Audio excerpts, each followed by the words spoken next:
Licenia Espinel comparte un diálogo con la invitada. En Punto Noticias hablamos de...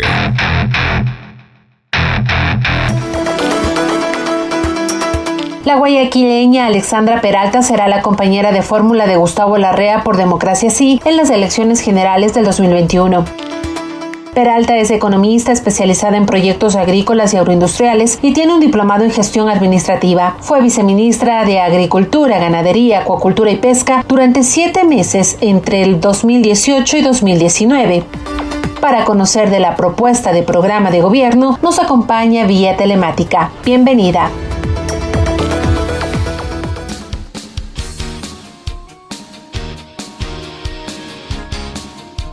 Son las 7 de la mañana con 37 minutos, 7:37 minutos. Saludamos entonces a Alexandra Peralta, candidata a la vicepresidencia de la República por Democracia Sí, en compañera de fórmula de Gustavo Larrea. ¿Cómo está, Alexandra? Buenos días, bienvenida. Le saluda Licenia Espinel. Gracias por acompañarnos vía telemática en Punto Noticias a través de Pichincha Universidad. Buenos días, Licenia.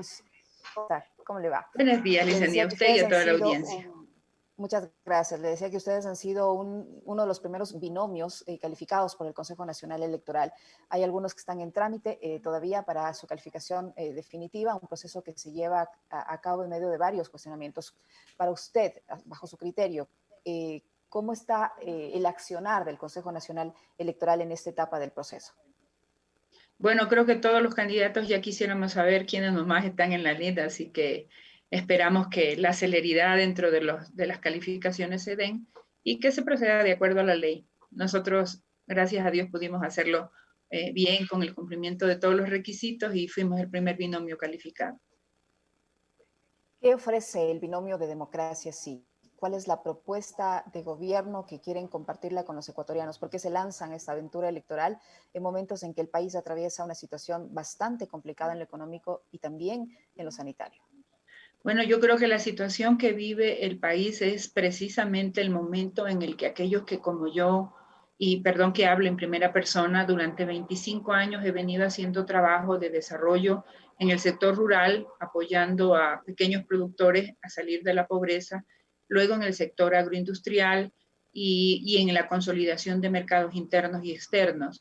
Y nosotros, dentro de nuestra propuesta, lo que arribamos es hacer una transformación del modelo a un modelo agroindustrializado. Por ahora siempre hemos tenido una política extractivista de la que hemos dependido y tributaria, pero creo que el Ecuador necesita hoy dar un salto y estamos enfocándonos en este proceso de transformación porque si nosotros analizamos, Licenia, en medio de esta pandemia, los que nos dieron de comer fueron agricultores y ganaderos, lo cual evidencia que nosotros tenemos un país altamente productivo agrícola y que más allá de una retórica de volver los ojos al campo, nosotros lo que apuntamos es a la agroindustrialización de ese campo para que los ingresos por valores agregados permitan a la economía tener hoy dólares vía exportaciones que hacen mucha falta para la reactivación económica. Sin duda el agro es uno de los sectores de los tantos que en los últimos años han sido descuidados. ¿Cuál es la propuesta concreta más de hacer esta producción agroindustrial para el sector agrícola del que usted tiene amplia experiencia? Sí, bueno, mira, el tema de la transformación tiene que venir por dos líneas. Nosotros en el Ecuador sí ciertamente somos altamente productivos por tierra, por luminosidad, por ubicación, por agua, somos privilegiados, aún por la gente que trabaja en el agro. No es menos cierto de reconocer que hay una problemática interna que muchas veces viene como consecuencia de la falta de mercado y a la que queremos darle una salida. Hoy ciertos sectores de la economía en producciones internas como de arroz, de leche, están viviendo dificultades y yo diría de manera general en problemas de comercialización, precisamente porque no hay recursos en la economía. Entonces, para esos sectores tenemos una propuesta y para los sectores agroindustrializados, que significa que ampliemos nuestro portafolio de exportación que ahora ha sido solamente de productos de la fase primaria, banano, camarón, flores. Y en la agroindustrialización es importante reconocer que no solamente se trata del agro, ahí tienes el agro, tienes la pesca, todos los biológicos en agroindustrialización, y tienes el sector forestal, que es un sector que también se convierte en generador de divisas vía a la agroindustrialización. Entonces, esta propuesta nuestra busca fortalecer la economía desde nuestras raíces. Las exportaciones de productos agroindustrializados con valor agregado van a facilitar la instalación de nuevas agroindustrias. Esto va a dinamizar la economía, no necesariamente por la agroindustria per se, sino por todos los colaterales que hay en eso. Tecnologías, tú te pones a pensar todos los productores que pueden estar alineados a eso. Tienes adicionalmente manufactura, todo lo que se va a generar en manufactura para la agroindustria, y sobre todo hay un elemento muy importante que nosotros proponemos en esto, y es una producción alineada, una educación alineada a la producción. Porque si te das cuenta, nosotros perdimos la oportunidad de los bachilleratos técnicos y hoy tenemos jóvenes que no tienen empleo. Entonces, volver al bachillerato técnico alineado a esa producción. Por decirte, el Carchi produce papa. Deberíamos tener colegios técnicos especializados en la producción de papa. Pichincha produce frutas. Tenemos que tener especialización en eso. Pichincha produce cacao. Debemos tener colegios que sean alineados a esa producción en cada territorio. Porque claro, tú exportas cacao, pero ganarías 12 veces más si exportamos chocolate, y unas 4 a 6 veces más si exportamos semi-elaborados. Eso significa licor de cacao, manteca de cacao, todo polvo de cacao, que es de gran demanda internacional. Y claro, aparte del mercado, que es muy importante, necesitamos tener mercados consolidados, y esto es una promoción del Ecuador, tanto para sus productos como para su turismo, que es otra de las fuentes de ingresos que nosotros vemos importantes para la reactivación de la economía. Tú me puedes decir que... Sí, dale, Lisa. 7:44 minutos. Estamos hablando con Alexandra Peralta, candidata a la vicepresidencia de la República por Democracia Sí. Alexandra, usted estaba hablando del sistema agroindustrial que quieren implementar en caso de que ustedes lleguen a ser gobierno, pero en caso de que lleguen a ser gobierno van a enfrentar, como les decía, una situación económica absolutamente complicada y prácticamente que les va a amarrar las manos porque tienen un acuerdo con el Fondo Monetario Internacional que está vigente. ¿Ustedes continuarán con ese acuerdo? ¿Lo van a desconocer o lo van a renegociar? ¿Han hablado de eso con su compañero de fórmula? Así, exactamente. Nosotros creemos que todos los acuerdos que el país haya suscrito tienen que ser revisados. Es más, dentro de nuestras propuestas existe el tema de la revisión de la reestructuración y el financiamiento de la deuda externa, que le dé un respiro a la economía y que detenga esa fuga indiscriminada de recursos para pagos de la misma. Nos preocupa gravemente la suscripción del acuerdo con el Fondo Monetario Internacional por las condiciones. Si tú ves, el acuerdo dice, les desembolsamos ahora el dinero, pero el siguiente gobierno tiene que tomar las medidas. Una de esas medidas que se anuncian, que son de gran preocupación y que creo que el nuestro, cualquier gobierno que venga, no debería ir por la línea del aumento del IVA. Y esto tiene una aclaración económica sencillita que la población ecuatoriana la puede entender, que las familias ecuatorianas la pueden entender. Si tú tienes un producto más caro por la subida de IVA, vas a comprar menos. Y si se compra menos, significa que se va a producir menos. Si se produce menos, va a haber menos recursos en la economía y mayor desempleo. Entonces, no es una medida generadora, es una medida restrictiva. Obviamente, las revisiones de otros temas, por ejemplo, y que se le quite a los jubilados la devolución del IVA. O sea, eso es como no valorar a nuestras familias, y nosotros creemos firmemente como propuesta que el volver a nuestras raíces significa también volver a nuestras familias, al cuidado de nuestra familia, de ese papá que se quedó sin empleo, de la mamá, de los hijos que tengan que estudiar una carrera técnica para que emprendan rápidos. Es decir, hay todo un marco de una autopista de desarrollo que debemos generar para que el país pueda crecer. No estamos hablando de que el gobierno va a montar agroindustria, estamos hablando de facilitarle a los ecuatorianos una autopista de crecimiento económico para su desarrollo, que facilite lo que, claro, todos los problemas que hoy tenemos, falta de empleo, inseguridad en todos lados en el país, y sobre todo el tema de la salud. En el tema de la renegociación de la deuda, usted también decía que eso debería ser revisado. ¿Consideran que esta renegociación no ha sido exitosa como nos han señalado las autoridades económicas y el propio presidente Moreno?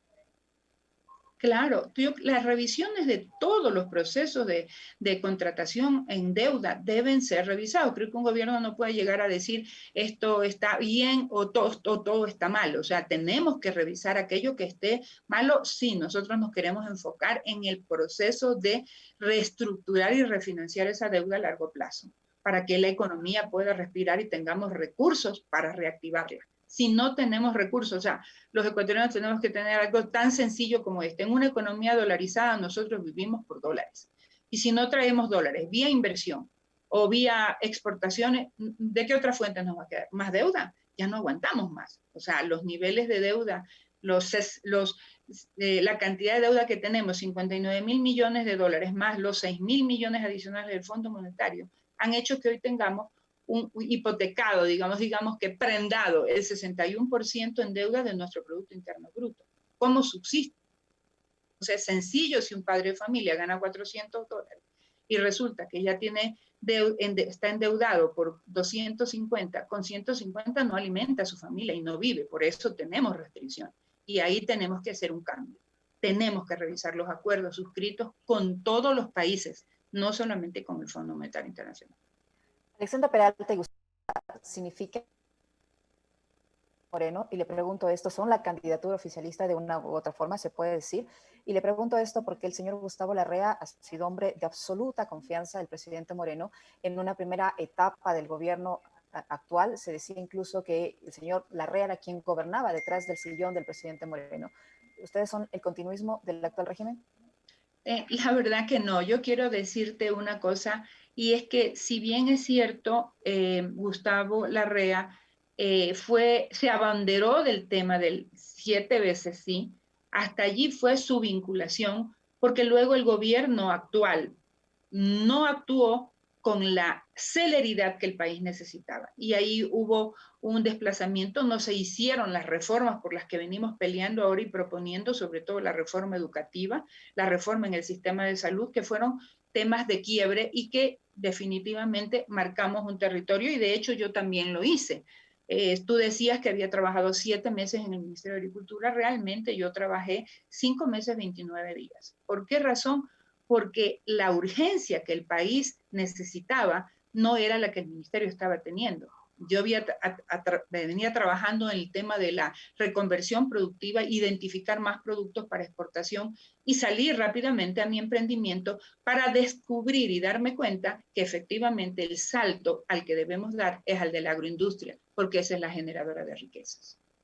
Inevitablemente, este gobierno ha cometido algunos errores en el manejo de la crisis sanitaria, por ejemplo, en el manejo de la situación económica. ¿El señor Gustavo Larrea no es de una u otra forma cómplice de esos errores?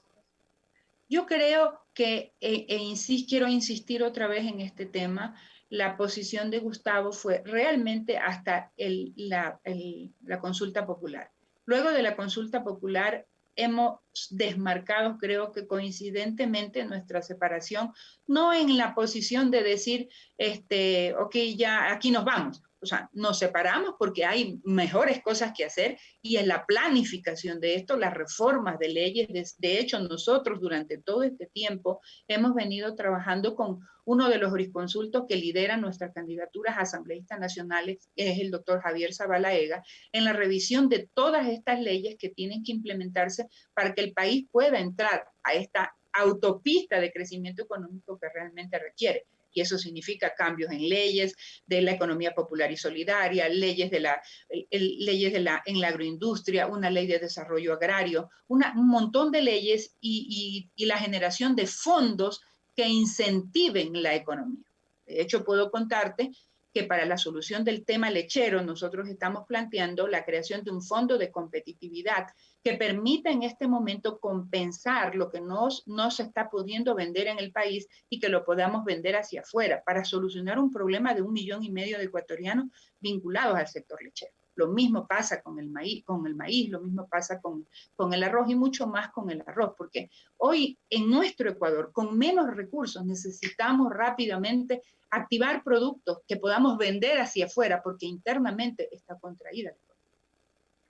Alexandra, usted dice que el señor Gustavo Larrea prácticamente se separó del gobierno o de su cercanía del presidente Moreno a raíz de la consulta popular, una consulta popular que considerada por algunos sectores como ilegítima, por la forma como se convocó, incluso salpicada de aparentes hechos de corrupción, de peculado por el uso de recursos públicos para promover la campaña por el sí a esa consulta, y con resultados que están a la vista, con no necesariamente una institucionalización, que es lo que se pretendía con esa consulta, sino todo lo contrario, consecuencias de ese 7 veces sí que impulsó el señor Larrea.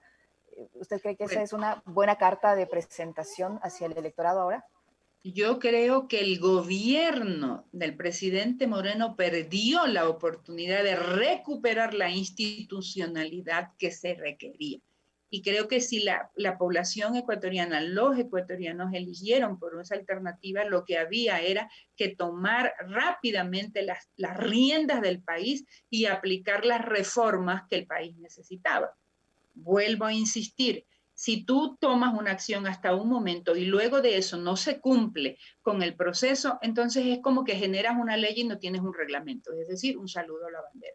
Y eso no puede ser posible. La reforma educativa en este momento es indispensable para generar mano de obra rápidamente en los estudiantes, porque no hay demasiado estudiante que no ha podido entrar a la universidad por el examen ser bachiller, en el cual nosotros pedimos la inconstitucionalidad, porque deja fuera la aspiración de profesionalismo que requiere un estudiante, pero sobre todo, Licenia, porque perdemos la oportunidad en jóvenes que pueden generar momento, volver a nuestras raíces, insisto, es un proceso que quiere decir volvamos a lo que nosotros somos buenos, y somos buenos produciendo agrícolamente, forestalmente y en la pesca. Recuperemos esos recursos porque esos van a ser dinamizadores de la economía, del comercio, del transporte, del turismo, de la artesanía, de todo aquello que el país necesita en este momento. Creo que hemos vivido tiempos y todos lo vemos diariamente, casos, problemas, la corrupción por todos lados, y yo creo que ya es un momento en que el país requiere un acuerdo nacional. Y no es como una retórica. Lo que requiere el país en este momento es reordenar lo que somos como Ecuador. Y siempre hago esta analogía porque es a lo que a veces no llegamos. Ecuador... 7:54.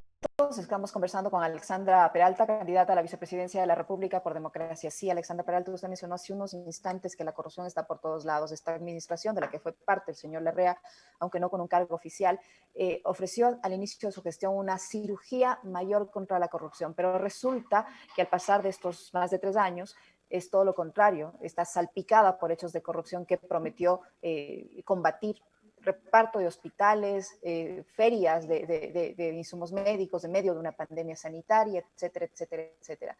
¿Ustedes van a luchar contra la corrupción? ¿De qué forma? ¿Van a sancionar los actos de corrupción de la actual administración en caso de que lleguen a ser gobierno? Pero yo creo que un rotundo destrucción a esa raíz que ha venido carcomiendo la economía de los ecuatorianos, que se llama corrupción. De hecho, una de las cosas que estamos planteando y exigiendo es que la Asamblea Nacional deje en vigencia esa ley de extinción de dominio que permita la recuperación de lo robado como primera acción. Segundo, nosotros estamos planteando una veeduría internacional y local para toda la contratación pública, es decir, un nuevo sistema de contratación pública que haga que sea transparente y público las contrataciones, así sea de $1.000 a $1.000 millones.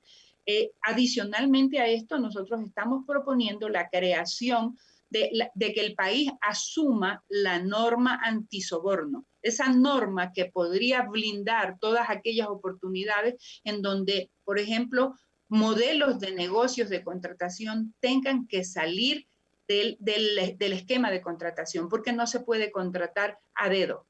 Tiene que transparentarse la obra pública, tiene que transparentarse la contratación y llevar esta aplicación de la norma antisoborno no solamente al gobierno, no solamente al Estado como contratante, sino a aquel que está haciendo contratos con el Estado.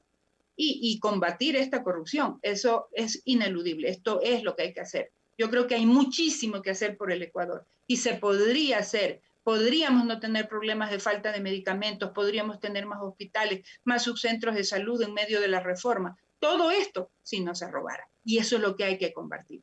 Cero, pero cero oportunidad a la corrupción.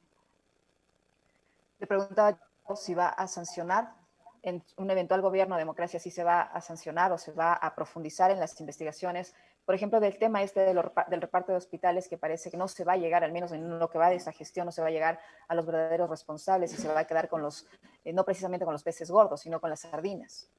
Sí, puedes estar segura que lo vamos a hacer así. O sea, yo creo que hay que sancionar. No podemos dejarle a nuestras generaciones una visión de que apropiarse de lo público es que hay que llegar allá porque hay un lugar donde robar. No, nuestra transformación educativa debe ser también para eso. Una transformación en valores que permita que los estudiantes aprendan aquello que nosotros perdimos.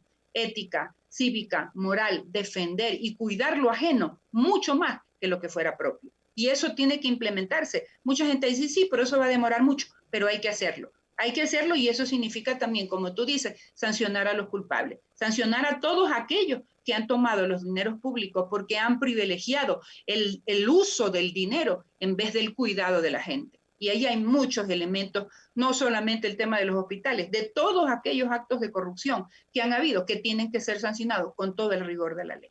Eso pueden estar seguros. Alexandra, ustedes ofrecen independencia en las funciones y le pregunto esto por la clara interferencia que existe actualmente en la función judicial. Hemos visto cada día cómo se manejan causas judiciales para perseguir a dirigentes políticos, cómo se acomodan los tiempos judiciales a los tiempos electorales, cómo se apresa gente que luego resulta ser inocente y pasa detenida meses o enfrenta procesos judiciales de años y resulta que después les dicen, disculpará nomás, han sido inocentes, ustedes van a cambiar esta situación? Sí, Licenia, nosotros creemos con Gustavo que hay que tener una total independencia de los poderes del Estado. Hemos creído y creo que una de las razones de la ruptura de Gustavo con los gobiernos que nos han precedido ha sido precisamente por evitar ese hiperpresidencialismo que hacía que se gobernara como que el Ejecutivo gobierna sobre todos los otros poderes. Además, creemos que se debe eliminar el Consejo de Participación Ciudadana y una total independencia de la Fiscalía del Consejo de la Judicatura.